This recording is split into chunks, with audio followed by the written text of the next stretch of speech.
Hi there, Vince here.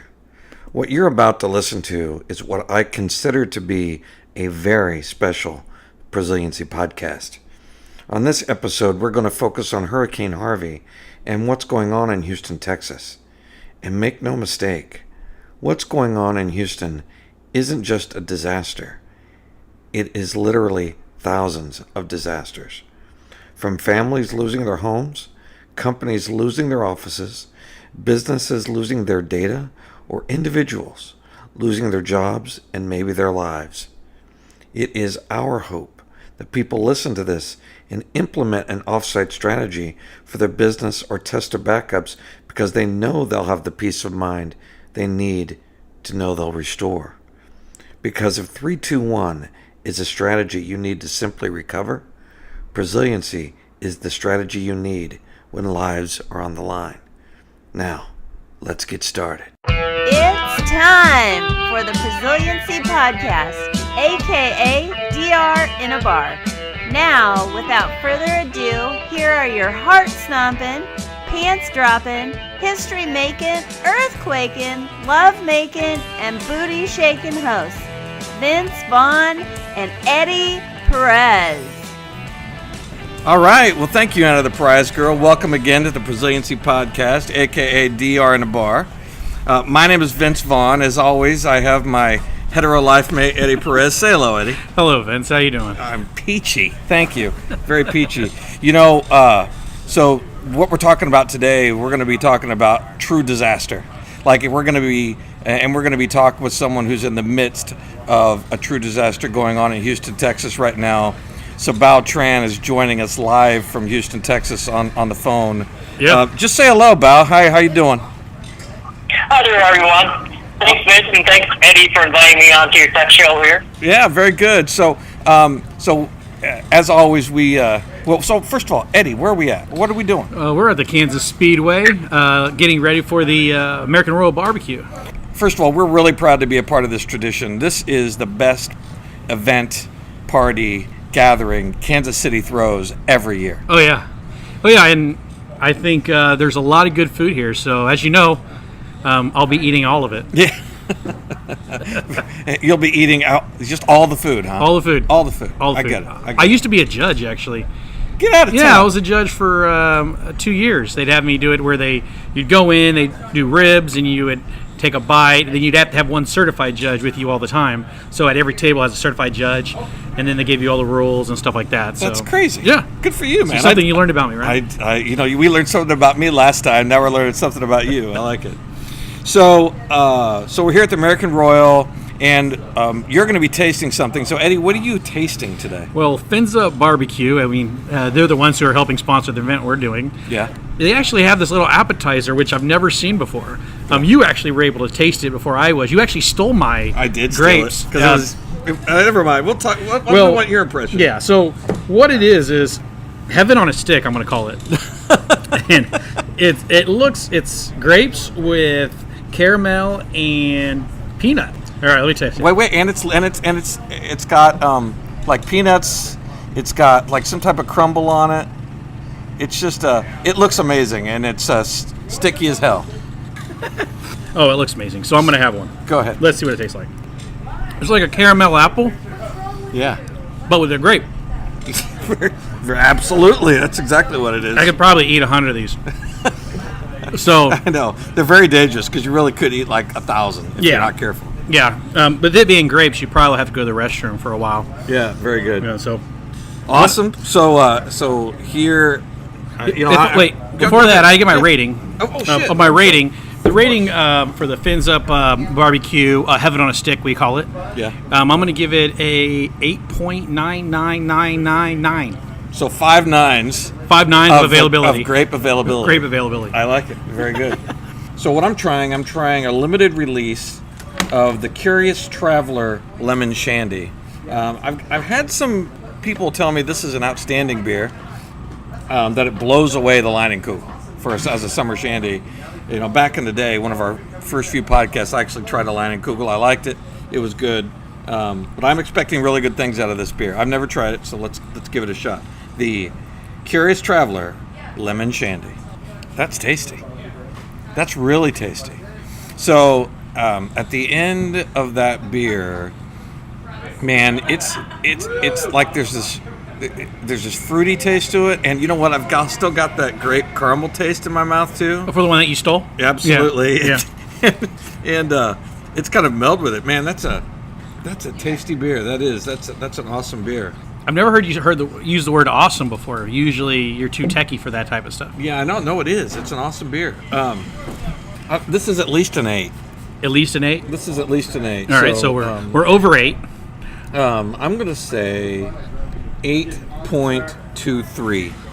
That's my Prosiliency podcast rating, 8.23. 8.23? For the Curious Traveler Lemon Shandy. I thought it was outstanding. Nice. Very good. So as promised, what we were talking about today is disaster. So Real disasters. Real fucking disaster is what happens. we're talking about. So what's going on in Houston is devastating. And as a result, we wanted to hear from someone who's highly technical, and we also wanted to hear from someone who is literally in the trenches of trying to help people figure out availability in the middle of this disaster. So, Bao, first of all, man, thank you for joining us, especially on short notice. I know you got a ton of stuff going on. Why don't you introduce yourself and just tell people who you are? Yeah, thanks for inviting me again, guys.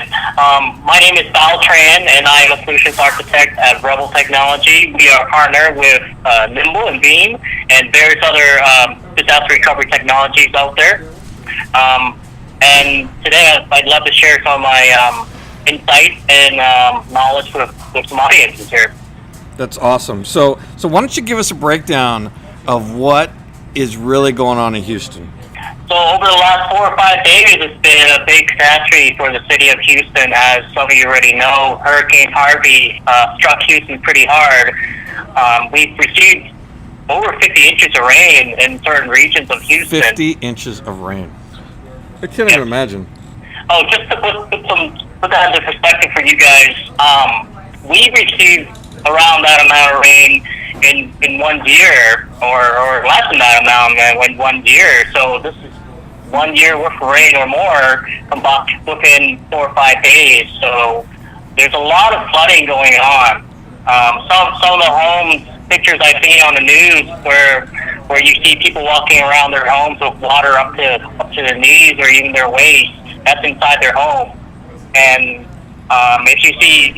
if you look at some of the footages of the highways, you see water up to the highway signs. And that's normally 16 or 20 feet tall. That's as tall as feet. More water that's over the height of 18-wheeler truck. It's difficult to fathom. It's difficult to fathom that water could cascade that high. Oh, absolutely, guys. And just imagine the damage in the city of Houston is very hard to believe too. Based on what I've read, there are 30,000 to 40,000 homes that have been destroyed by this storm, along with 32,000 people in shelters here. Well, let me ask you this: are you and your family one of those? We're blessed enough to be still living in our home. Even now, we're still blessed because the storm hasn't affected physically.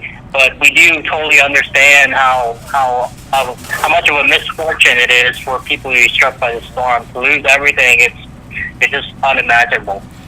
Yeah, and if the water can be 16 or 20 feet tall, I mean, your entire home could be submerged if that's the case, right?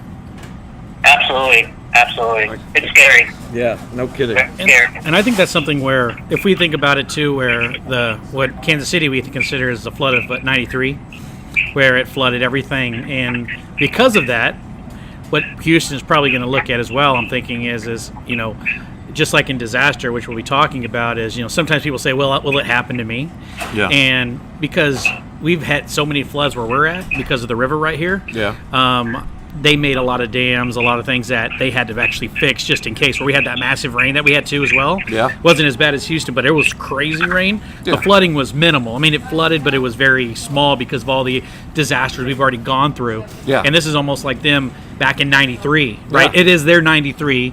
that they're coming in and there. And I think Corps of Engineers are going to really look at it and say, what are we going to do again to make sure it doesn't happen? And I think too, it's like it's difficult for them. It's got to be difficult for them to plan for 50 inches of rain Until in it like happens. 4 or 5 days. Yeah. Well, until it happens, sometimes you don't know. It's too many variables, right? Just like disaster. We're trying to, with Prosiliency, we're always trying to see how do we get 99% of the. Yeah. We want an architect for 99%, but this is Houston's 1%. Yes. And this is how do we then mitigate this and work around it? And Given the context, so Bao, you set the context of what's going on in Houston very, very well. So from an availability perspective, what are you seeing? So, you obviously are getting calls from your customers and your clients. Hey, listen, I need some help failing over. I need to fail over to my DR sites. I mean, my on-site, my on-premise, it can't perform right now. So what do we do? What are you seeing down there? Oh, absolutely. There's something very degrees of customers from how prepared they are to, some customers are completely unprepared. Some customers are somewhat prepared, and I am seeing some customers who are very well prepared. They have everything down to exact details, exact dot on their DR playbook. So are RTOs and RPOs? Are people able to meet those, or does that kind of go out the door in a situation like this? Oh, absolutely. RPOs and RTOs are extremely important among many of our customers, and they use various technologies to get that accomplished. Recommended by you guys on your show, or recommended by some of our team out here at Revel. Yeah. So are your companies able to meet those RPOs and RTOs fairly well, or are they like, hey, the RTO and RPO SLA is out the window. We just got to do whatever we can here. It varies from customer to customer. I mean, we have one customer who is very strategic with their DR strategies, and they planned it so well ahead of time to where they know exactly what their RPOs are, and they know exactly since they've done past DR exercises of failing over to where they know exactly how much time it'll take them to fail over. And they actually failed over last Friday to mitigate all these issues ahead of time. That way they don't have to worry at the last minute and decide if they need to fail over or not because of the weather forecast ahead of time. So gotcha. So they're like, let's not wait for the disaster to happen. We know it's going to happen, so let's just go ahead and fail over now. Absolutely. That makes so much sense. And I think one of the things I have a question on is those customers that you said that one thing that was key in there is that they validated that they could fail over before this, right? They've tested failover. Of all the companies that you've been working with, what percentage of them do you know they actually test their failover? That's a great question, Eddie. I would say not that many. Surprisingly, some of them just set it up and forget it, kind of like with backups or some of their other technologies in there. But we mostly work with SMB companies. We don't work with some of the enterprise companies, but enterprise companies might not be the exception with enterprise companies either. Yeah, they're not. I've worked for them. Trust me. Sometimes it isn't. Yep. Yeah. So Bao, what do you based on what you're seeing, based on what you're going through, what do you recommend? What do you recommend? For companies to do in advance or while they're going through a disaster?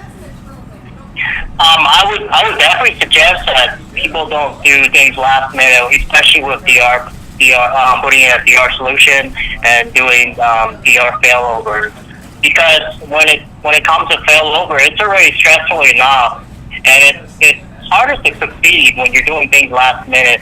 At the same time, you have less of a predictability element in there because you don't know exactly what kind of RPOs you're going to get out of this, what kind of RTOs you're going to get out of this, because you've never done a failover before in an exercise, and now you're gonna try to do it in your production environment. So it's extremely tough to do a DR failover exercise at the last minute. Yeah, so I mean, not only are they not testing it, I mean, they really don't have a plan to fail over. Yeah, and that's where the strategy really comes in. There's no, they might have had a plan, but if you're not testing that plan, again, it's just almost like a backup. Is it really truly a plan? Well, like Mike Tyson said, everybody's got a plan until you get punched in the face. Yeah, and I think that's where these companies that they're not testing it, and I think you're going to have, I think Revel is going to have a lot of people calling them up after this. But remember, it's always like you wait till someone gets, you don't wait till you get robbed before you put a door or lock on your door, right? You kind of want to make sure that a lot of people will probably hopefully learn from some of those other companies that maybe weren't ready and now start taking it a little more seriously. So that's good. So I mean, you don't implement a DR solution or try to execute a strategy at the last, or build a strategy at the last minute. You have to execute at the last minute sometimes, but don't try to build your strategy at the last minute. And hand in hand, you've got to have the foresight to know you've got to plan ahead of time, right, Bao? Definitely, I totally agree, Vince. You have to plan well ahead of time when it comes to disaster recovery, failovers and failback procedures, because that way it'll allow you to set realistic expectations on your RPOs and RTOs, and you have a more precise idea of what kind of RPOs or what kind of RTOs you can get once it comes time to actually doing a failover or failback when a disaster comes.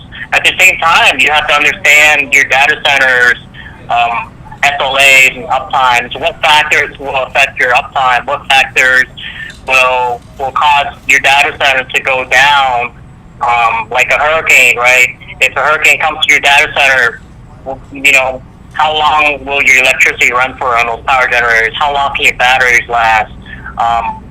If it rips through your building, will you have the ability to continue to operate, or do you have to fail over? So you have to consider some conditions and contingency factors that will push you towards doing a failover or not also. Yeah, there's a lot you have to test. Okay, absolutely. The other thing too is try to find a disaster recovery technology that will allow you to automate your failover process, your failover procedure.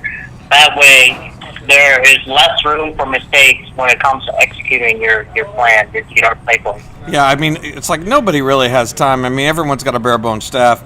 Nobody has time to manually be able to test to make sure their backups will restore anymore. I mean, you really do need something automated that's going to allow you to test those backups in a more efficient and effective fashion.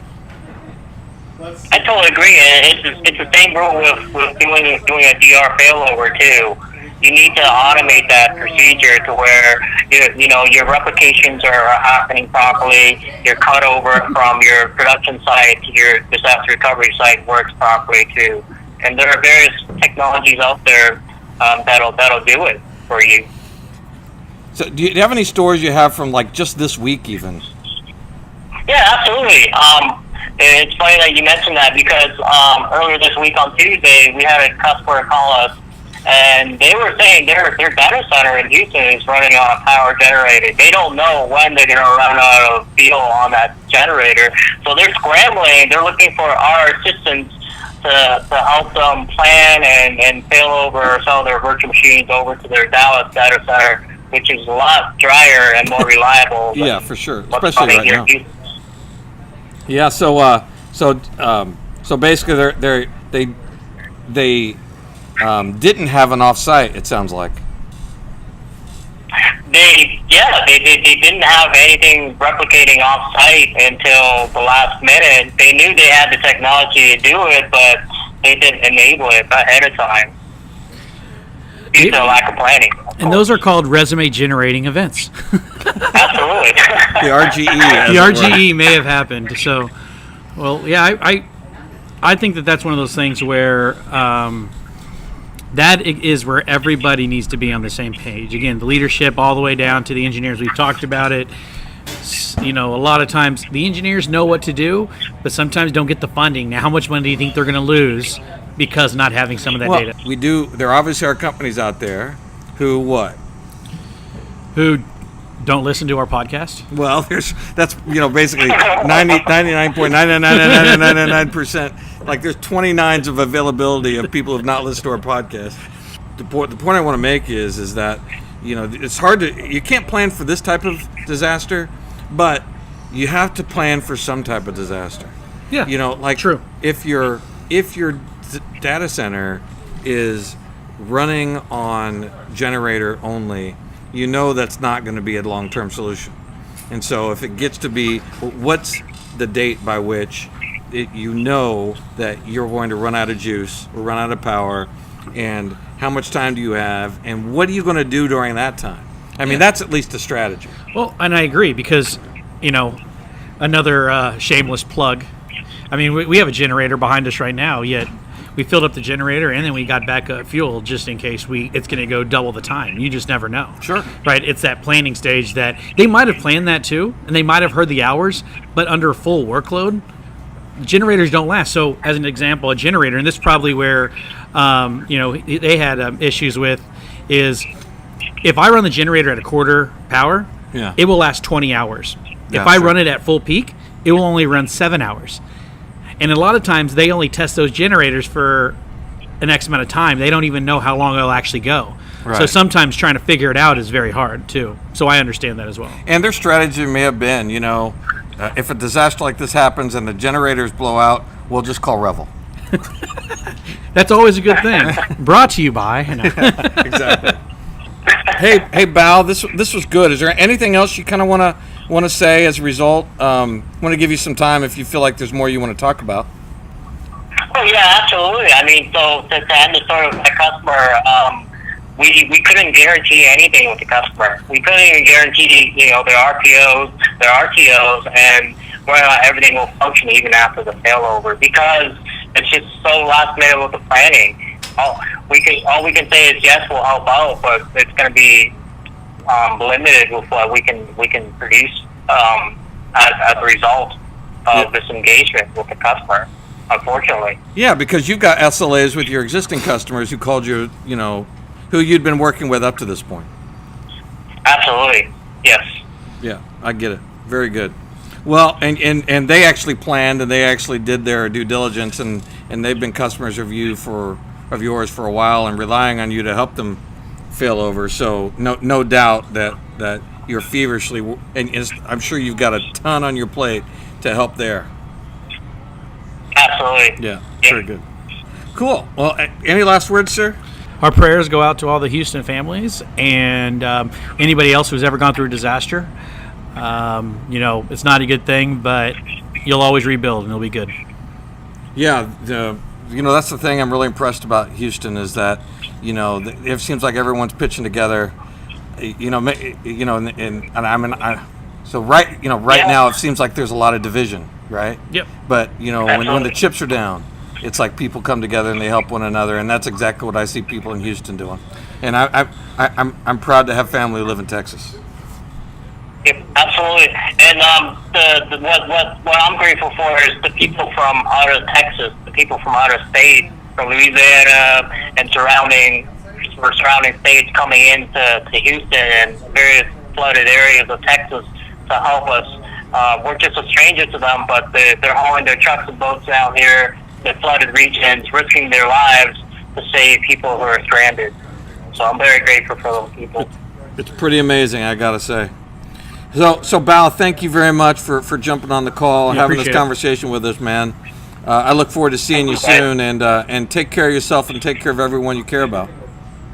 Absolutely. Thank you, guys. It's been a pleasure being on your show. Yeah, right, thank you. Have a good one. Thanks, y'all. Bye.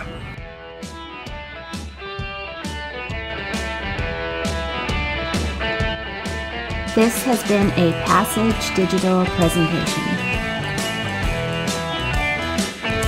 Remember to back that shit up.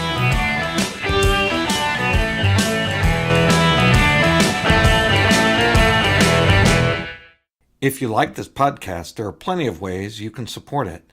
First, you may friend us on LinkedIn. Our profile links are in the show notes, or you may share it on other forms of social media or discuss it on your own blog or podcast.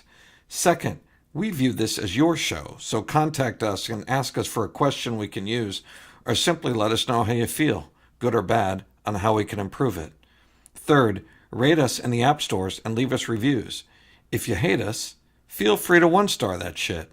But remember, 5 stars give you total consciousness on your deathbed, so you have that going for you, which is nice. And lastly, please visit us on the web at prosiliency.com, prosiliency.com.